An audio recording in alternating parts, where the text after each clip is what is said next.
nanti sarapan. Apakah setelah sarapan nggak lapar? Ya lapar Pak. Siang, ayo makan siang. Sudah waktunya makan. Nah, kenapa? Karena kita merasa lapar. Setelah makan siang terus sampai sore, malam, lapar lagi, makan lagi. Pertanyaannya, Bapak Ibu dapat makanan dari mana? Siapa yang menyediakan? Allah Subhanahu wa taala. Betul tidak? Atau Bapak Ibu karena punya duit bisa beli makan? Enggak.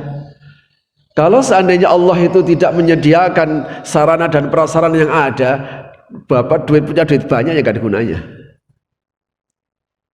Nah ya, jadi itu yang yang pertama. Jadi Allah memberikan sarana dan prasarana. Ini penjelasan ini saya dapatkan dari Syekh Muhammad Mutawalli Sya'rawi. Apa yang kita dapatkan yang menjadikan tubuh kita kuat?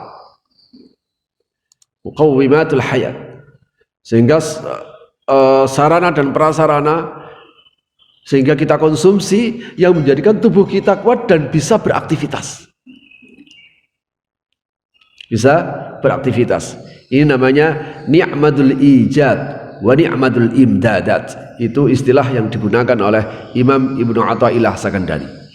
Nikmat diwujudkan kita di dunia ini. Ini nikmat. Bukan hanya itu, ni'matul imdadat. Nikmat pertolongan Allah demi kelestarian wujud. Kalau seandainya Allah nggak bantu, nggak bisa kita wujud di sini, nggak bisa kita melanjutkan aktivitas wujud kita.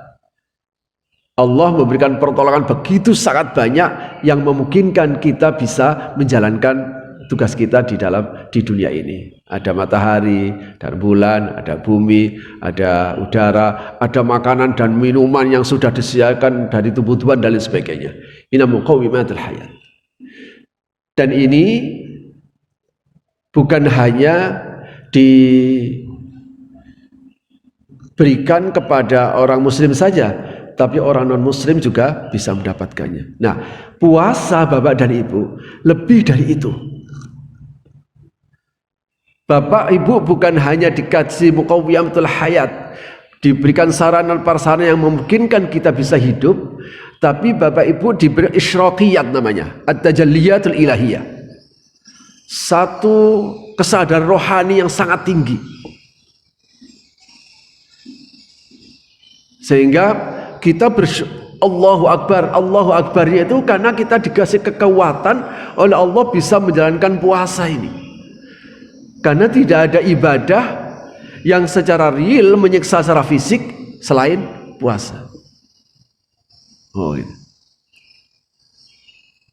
Kita sepertinya disiksa oleh Allah ini dengan puasa ini. Ya memang tersiksa, memang kenyataannya disiksa. Kenyataannya kita tersiksa dengan tidak makan dan tidak minum itu. Tidak ada orang yang tidak tersiksa dengan tidak makan dan tidak minum. Tidak ada. Inilah satu ibadah yang secara nyata kita merasa masyaqqat, kita merasa berat ya ibadah puasa ini. Nggak peduli Bapak dia tinggal di desa atau tinggal di kota, duitnya banyak, duitnya sedikit, masih bekerja atau pensiun, itu sama saja. Pokoknya kalau puasa semuanya masyaqqat. Tapi kita bisa menjalani dengan nikmat. Kita bisa menjalaninya dengan ridho. Ini namanya Bapak Ibu bisa merasakan namanya halawatut taklif. Nikmatnya menjalani perintah Allah. Bapak Ibu gerutu enggak untuk berpuasa ini? Enggak ya pasti. Anak kita yang gerutu. Nah, kalau anak kita kok enggak buka-buka, mah jam berapa bukanya? Ini kan gerutu ya, anak kita ya itu biasa lah. Nah kalau kita sudah tua ini kok masih gerutu inilah, terus berarti kita tidak bisa merasakan halawatut taklif, nikmatnya untuk menjalankan perintah Allah yang berat ini. Pertanyaannya di mana nikmatnya? Mungkin kenyataannya kita disiksa kok bisa halawah. Gimana Pak? Oh, kita disiksa kok bisa merasakan manisnya taklif itu di mana? Bapak dan Ibu, Kita tidak sadar. Kita tidak sadar sesungguhnya dengan puasa Bapak Ibu telah dilatih oleh Allah, bukan bisa dilatih, telah dibuktikan melalui Ramadan dan puasa tadi, dibuktikan bahwa Masya Allah kita ini bisa sabar. Bapak Ibu merasakan bahwa Ibu bisa sabar ketika puasa. Sebab kalau orang itu nggak sabar, nggak bisa Pak selesai. Wong sabar itu al-habsu, kuat ngempet. Wong sabar itu adalah tahammulun nafsi 'alal makarih. Dia kuat untuk menahan sesuatu yang tidak menyenangkan. Dia kuat untuk menahan sesuatu yang dia tidak sukai. Apa wujudnya? Lapar dan haus. Ternyata saya bisa sabar. Ini namanya al-isyraqiyat. Satu kesadaran rohani yang tinggi yang tidak kita sadari bahwa Allah telah memberikan kekuatan. Tuh, kamu itu sesungguhnya kuat untuk bisa bersabar. Wah iya, Allahu Akbar. Sehingga kita mengagungkan Allah, ya Allah, Allahu Akbar. Ini kalau tidak Allah, ya Allah Maha Besar. Dengan kita lapar, kita akhirnya semakin tahu, ya Allah, ternyata saya ini bukan siapa-siapa. Nyatanya nggak dikasih makan saja lemes. Jadi bukan hal yang sederhana Pak. Ketika Al-Quran mengatakan, kulu washrabu, makanlah dan minumlah, tapi jangan wala tusrifu, jangan sampai melampaui batas. Loh, ini ada satu pendidikan ilahiyah yang sangat tinggi Pak, makan itu. Karena dengan begitu ada kesadaran rohani yang muncul bahwa Masya Allah, ternyata saya ini hanyalah makhluk yang nggak ada apa-apanya. Nyatanya nggak makan sehari saja saya lemes. Loh, wong gini kok nantang Tuhan. Loh itu. Loh, kesadaran isyraqiyat seperti begini, tajalliyat yang kemudian memunculkan dari dalam diri kita satu sikap sabar. Itu kalau seandainya tidak ada Ramadan, Bapak tidak akan sadar bahwa kita sebenarnya sudah bisa sabar. Loh, ini akan menjadi bekal, modal kita gitu perjalanan besok. Karena sabar itu dibutuhkan nanti, bukannya di Ramadan Pak. Allah kira-kira ingin mengatakan begini, loh ini loh, kamu sudah bisa sabar, ternyata kamu bisa. Karena sabar itu ada al-habsu, kuat ngempet. Sekarang Bapak sudah teruji sabarnya pagi ini? Ya belum lah, habis masih, kan baru sahur tadi. Kuat ngempet, kuat nahan dari yang dilarang oleh Allah. Ya kalau sekarang belum tergoda, kita masih, perut kita masih kenyang. Tapi dengan berjalannya waktu, siang hari, sore hari, loh, Bapak Ibu tetap bertahan. Namanya al-habsu, as-sabru 'anil muharramat, sabar dari hal-hal yang dilarang oleh Allah. Wah, ini luar biasa Pak. Loh, sadar kayak begini nih. Sehingga Allah mengatakan, loh ini loh, ini kamu bisa sabar kayak begini, kamu bisa menahan yang dilarang oleh Allah itu, ternyata kamu bisa. As-sabru 'ala ta'at, sabar dalam menjalani ketaatan. Sampai ditunggu saya maghrib, ini kamu bisa.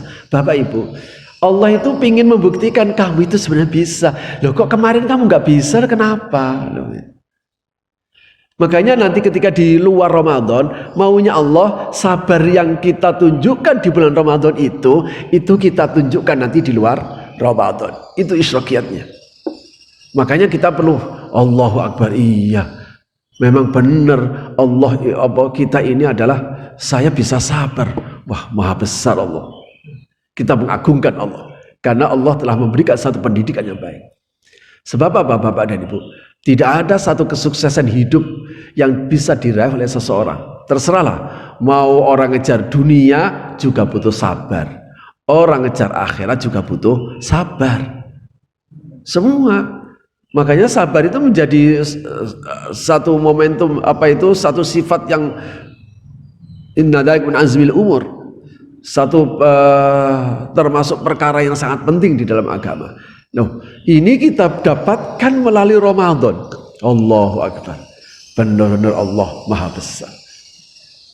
Loh, sehingga kita bukan hanya dikasih kuat dengan makan dan minum sehingga kita bisa kuat. Ternyata tidak makan dan tidak minum sehari kita masih bisa untuk ibadah. Ini kalau bukan karena kesadaran rohani yang tinggi, kita tidak akan kuat menjalani ini.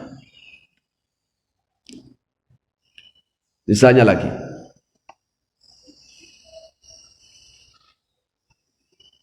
kesadaran rohani itu akan menjadikan seseorang kemudian bisa melakukan segala sesuatu seberat apapun dia lakukan demi untuk mendapatkan ridho dari Allah Subhanahu wa taala.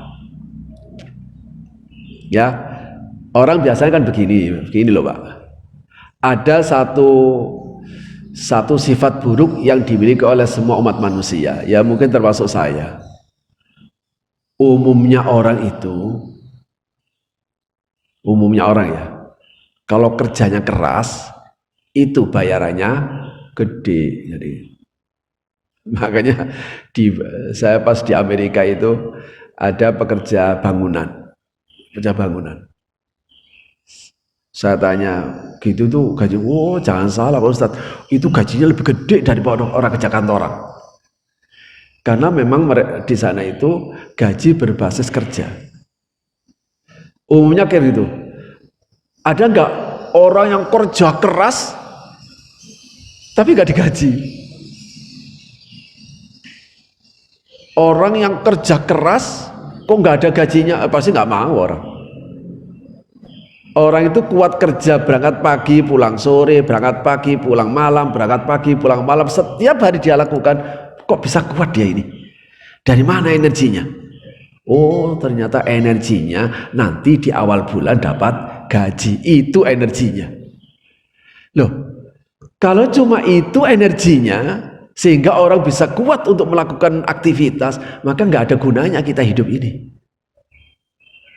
Ya persis seperti binatang nanti nih, hidupnya hanya untuk hidup. Allah tidak ingin manusia kayak begitu, gitu. Saya nggak pingin manusia itu kayak begitu, karena manusia itu makhluk yang mulia. Kalau hidupnya hanya untuk bergerak untuk hidup, hidupnya hanya bergerak untuk mencari makan, apa bedanya antara manusia dan binatang? Dia hanya kuat kalau seandainya di sana ada apa, dia kuat di sana ada barangnya berapa. Lah kalau seperti begini kayak binatang, di mana ada gula, di situ ada semut. Lah Allah tidak mau kayak begini ini. Ini kamu nanti akan jadi makhluk yang remeh-temeh nanti. Kamu nanti jadi manusia yang tidak memiliki harga diri karena kamu telah dikendalikan oleh hawa nafsu. Makanya melalui Ramadan kita dikasih kesadaran isyraqiyat tadi itu. Apa? Melakukan satu pekerjaan yang berat semata-mata karena Allah. Bapak Ibu merasakan? Bapak bisa nggak puasa nggak ikhlas itu bisa nggak? Puasa kok pamer? Bapak bisa memamerkan ibadah puasa itu? Kalau bapak-bapak ini kan nggak mungkin lah di masjid ini terus nggak puasa. Kalau misalnya di luar ya, di luar kumpul-kumpulan ibu-ibu misalnya, bagaimana bisa membedakan bahwa satu komunitas ibu-ibu, satu komunitas